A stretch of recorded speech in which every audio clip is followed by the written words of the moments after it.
बात आज की चैनल के कार्यक्रम आर पार में आपका स्वागत है। मैं सुरेंद्र चतुर्वेदी इस कार्यक्रम में हमेशा 8 विधानसभा क्षेत्रों के कुछ न कुछ मुद्दे लेकर आपके सामने आता हूं। आज बड़ा मजेदार मुद्दा लेकर आया हूं। सिर्फ आपके 8 या 10 मिनट मुझे चाहिए। आप अगर 8-10 मिनट साथ रहेंगे तो आपको बड़ा मजा आएगा। मेरा आज के जो हेडिंग्स है वो देखिए आप कि विधायक देवनानी को चेले न ले डूबे। अब सोचिए कि उनका ना टिकट पाना आसान है न जीतना। एक और हेडिंग देखिए आप कि अजमेर उत्तर के न सिंधी नेता उनसे खुश हैं न अन्य वर्ग के। भीतरघात तय। अजमेर उत्तर में हर सवाल के उत्तर है देवनानी जी। हाँ, आज हम 20 साल से लगातार अजमेर के विधायक रहे वासुदेव देवनानी जी की बात कर रहे हैं। बयानवीर इस सीमा तक कि सड़कों से लेकर किसी भी मुद्दे पर किसी भी सीमा तक जाकर अपनी राय जाहिर कर दें। कूटनीतिज्ञ इस स्तर के कि जहां ना होए हानि वहां हाजिर मिले देवनानी। अजमेर से जयपुर और जयपुर से पूरे राज्य स्तर पर अपनी पहचान बनाने वाले देवनानी जी को लेकर आज आपसे बात करने का मौका मिल रहा है। आपके सिर्फ 5-7-8 मिनट लेना चाहूंगा। देवनानी और बाऊ का व्यक्तित्व विश्व प्रसिद्ध अभिनेता चार्ली चैपलिन जैसा है। किसी भी परिस्थिति में हार नहीं मानते। उनके इसी व्यक्तित्व को लेकर मेरा एक व्यंग याद आ गया, लगे आज सुन लीजिए। एक नेता मंच पर इतनी जोर से दौड़ा के खुल गया उसके पजामे का नाड़ा। नेता समझदार था, पजामा ऊपर करते हुए बोला, दोस्तों पजामा तो मात्र एक बहाना है, वरना गिरे हुए शहर को इसी तरह ऊपर उठाना है। और न केवल इसे ऊपर उठाना है बल्कि इसका मजबूत बोझ अपने हाथों पर साधना भी है और इस तरह का खतरा आने पर इसे एक सूत्र में बांधना भी है। ये नेतागिरी की स्टाइल देवनानी जी में खास तौर से मिलती है। मित्रों, त्वरित बुद्धि वाले इस नेता के सामने अच्छे नौटंकीबाज फेल हैं। आप वसुंधरा के मुख्यमंत्री काल में शिक्षा राज्य मंत्री रहे। तबादला उद्योग उनके कार्यकाल में ईमानदारी से विकसित हुआ। नेताजी की आड़ में कई लोग निहाल हो गए। देवनानी जी के कार्यकाल में शहर की कितनी तरक्की हुई, 20 साल की मार्क लिस्ट क्या रही, इस पर यदि चर्चा की जाए तो मेरा पूरा समय इसी वार्ता में बीत जाएगा। करोड़ों रुपए शहर के विकास में खर्च हुए। सड़कें बनी, पाइपलाइन डाली गई, पुल बनाए गए, स्मार्ट सिटी पर अरबों खरबों खर्च हुए, आना सागर को खूबसूरत बना दिया गया, भाजपा के कई राजनेता पैदा किए गए। सब कुछ देवनानी जी का किया धरा ही मान लीजिए। शहर में आज जो है उनके अनुसार वह उन्हीं की वजह से है, जो नहीं है वह कांग्रेस की वजह से है। मित्रों, आप सबको पता है कि शहर किस दुर्दशा के दौर से गुजर रहा है। सड़कें चंद्रमा के धरातल जैसी हैं, टूटी फूटी, ऊबड़ खाबड़, खड्डों में डामर ढूंढने जैसी। पाइपलाइन फूटे हुए मुकद्दर की तरह कभी भी कहीं से भी फूट जाती है। बीसलपुर का पानी अजमेर कम पहुंचता है, जयपुर, भीलवाड़ा और टोंक ज्यादा चला जाता है।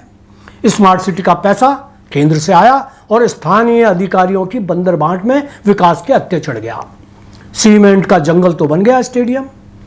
झीलें, फुटपाथ, सड़कें, एलिवेटेड रोड सब लूटपाट के बाद निकल लिए गए।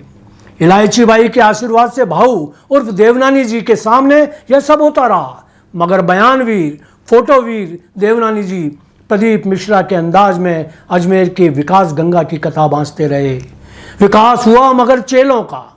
चेलों ने अपने घर भर लिए, चेलों ने शहर को लूट लिया, चेलों ने नगर निगम पर कब्जा करके करोड़ों के वारे न्यारे किए। शागिर्द मोह से बंधे देवनानी जी आज इन्हीं चेलों की सरसैया पर लेटे भीष्म पितामह की तरह प्यास से छटपटा रहे हैं। आइए अब सीधी बात भी कर ली जाए। देवनानी जी बुजुर्ग हो गए हैं। उनके शरीर के बारे में मुझे कोई प्रामाणिक जानकारी नहीं, मगर उम्र तो उम्र है। 60 साल में अच्छा भला आदमी सटिया जाता है। बहु तो 76 के होने वाले हैं, लेकिन जो भीगे कामली त्यों त्यों भारी होए। देवनानी जी के बारे में मेरा मानना है कि वे 90 वर्ष की उम्र में भी बूढ़े नहीं होंगे। उनसे खड़ा भी नहीं हुआ जाएगा तब भी मीडिया के सामने खड़े हो जाएंगे, माइक पकड़ लेंगे, चुनाव में खड़े हो जाएंगे। तो मित्रों, जब तक शरीर है नेताजी खुद चुनाव लड़ेंगे। उम्र कभी उनके लिए बाधक नहीं होगी। रिटायर्ड प्रोफेसर देवनानी नौकरी से तो रिटायर्ड हो गए, मगर पॉलिटिक्स से नहीं होंगे। चेले तो उन्होंने खूब पाले, मगर वारिस कोई नहीं पाला। वे शहर के इकलौते सिंधी नेता बने रहे और आगे भी बने रहेंगे। बरगद के नीचे घास कभी नहीं उगती, यह बात उन्होंने भी सिद्ध कर दी है। ऐसा नहीं कि सिंधी समाज में कोई कद्दावर नेता नहीं, मगर बाहू ने किसी को सामने नहीं आने दिया। इसे यूं भी कहा जा सकता है कि कोई सिंधी नेता इतनी हिम्मत ही नहीं जुटा पाया कि उनको चुनौती दे सके। एक छत्र राज। कांग्रेस में भी यूं तो कई सिंधी नेता सर उठाकर आए, मगर सर झुकाकर लौट गए।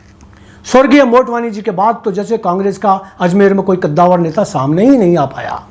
इसी का लाभ मिलता रहा देवनानी जी को। देवनानी को कंधों पर किसने बैठाया, यह बात आज की तारीख में कोई मायने नहीं रखती कि उनके पाले हुए सारे कबूतर उनकी छत से उड़कर अपने खुद की छत पर फड़फड़ा रहे हैं। ये धर्मेंद्र गहलोत, ये नीरज जैन क्या थे, क्या हैं, कैसे इतने बड़े ओहदेदार बन गए। देवनानी जी ने परिंदे तो पाले, मगर आसमान अपने कब्जे में रखा। चेलों को उन्होंने मेयर बनाया, उप मेयर बना दिया, जिला अध्यक्ष भी बना दिया और न जाने क्या क्या बनवा दिया, मगर परों पर कैंची चलाकर तुमको जो बनना है बना दूंगा, मगर विधायक किसी को नहीं बनने दूंगा। टिकट की दौड़ में आए तो पर कतर दूंगा। देवनानी जी यदि समय रहते अपने सियासती वारिस घोषित कर देते तो आज उनको बगल में खंजर नहीं पालने पड़ते। टिकट तो ले आओगे मेरे भाई देवनानी, मगर जीतोगे कैसे। ये तुम्हारी पाली हुई भेड़ें अब भेड़ियों में तब्दील हो चुकी हैं। चुनाव लड़ा तो यही ताबूत में आखिरी कील साबित होंगी। ये धर्मेंद्र गहलोत, ये नीरज जैन, ये कुंदन वैष्णव, ये ज्ञान सारस्वत, ये हरीश पैनवाला, यानी कि आपके चेलों के भी चेले आपकी खाई खोदने को तैयार बैठे हैं। आप कहते हैं कि धर्मेंद्र गहलोत को आप टिकट मिलने पर चुनाव प्रभारी बनाएंगे। अरे वाह, दुश्मन तो दोस्तों से भी प्यारा है। और हाँ, कंवर प्रकाश कृष्णानी का क्या करोगे, उसका तो जीवन ही विधायक बनने पर टिका हुआ है। अंधा अंधे ठेलिया दोनों कूप पड़ंत। खैर जी खैर, आपकी मर्जी। अब इसे आप क्या कहेंगे कि उनके कई चेलों ने विधायक बनने की जल्दबाजी में निर्दलीय चुनाव तक लड़ने का मानस बना रखा है और आप उनमें से ही अपने चुनाव संचालन का जिम्मा देना चाहते हैं, अर्थ प्रबंधन में, क्योंकि आपके चेलों का कोई मुकाबला नहीं। यदि आप उम्र भर विधायक का चुनाव लड़ते रहे तो आपके चेले क्या आपके बाद चुनाव लड़ेंगे। आप 75 के हो चुके हो, वो सब भी 60 के होने वाले हैं। उन पर भी जरा रहम खाओ भाऊ, वरना वो भी आप पर रहम नहीं खाएंगे। भाऊ मेरे भाई, एक बात और कहूं, अगर अकेले ज्ञान सारस्वती निर्दलीय खड़े हो जाएं तो उनकी लोकप्रियता को कभी कम मत आंकना। यदि नीरज जैन अंदर खाने आपको निपटाने का तय कर ले, यदि धर्मेंद्र गहलोत जो परंपरा को तोड़ने के लिए सामने खड़ा हो जाए या कार सेवा में जुड़ जाए तो क्या होगा। और हाँ, मैं आपको बता दूं कि जिस रमेश सोनी को आपने अध्यक्ष बनाकर तीर चलाया है, वही तीर आपके सभी चेलों के सीने के आर पार धस गया है। और हाँ, एक और बात, सुरेंद्र सिंह शेखावत उर्फ लाला बना उर्फ भूपेंद्र यादव, ओम माथुर और वसुंधरा का ब्लू आई बॉय आपके खिलाफ दावेदारी पेश कर रहा है। टिकट आपने उसके जबड़े से निकाल भी लिया और फिर भी वह निर्दलीय खड़ा हो गया तो आपका क्या होगा जनाबे अली।